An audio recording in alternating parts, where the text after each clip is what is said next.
You know, you can be really angry and you can let it make you really angry, and you can sit there and you could think every single day, why did they do this to us? Why did they put us through that?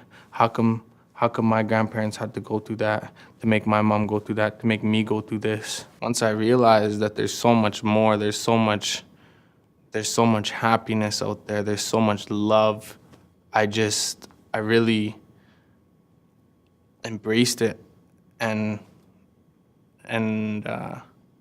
now I'm ready to live happy and to live my life full of love, and I do that every day by waking up beside my son and hearing him say good morning to me. That's changing it right there. I feel like that's stopping this cycle right there every single morning.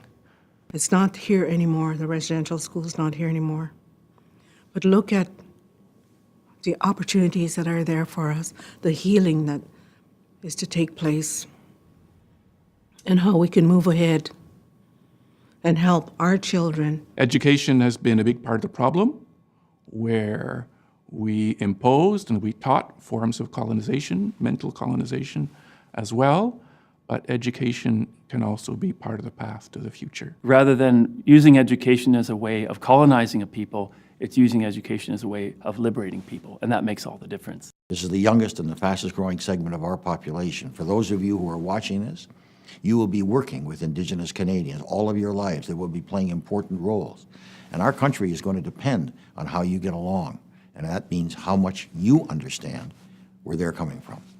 This is what's known as the Degani Diohade Gaswanta. That's, in our language, that means the two-row wampum. The two rows represent two vessels, one being the canoe of our people, all our language, all our culture, and the other row is the European with his tall ship and all the things that make him who he is. These two vessels talk to each other as they travel together.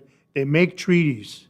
At the end, and this is not the end, but there is strings, and the strings are endless, so that we can add as we go along continuously. It never ends.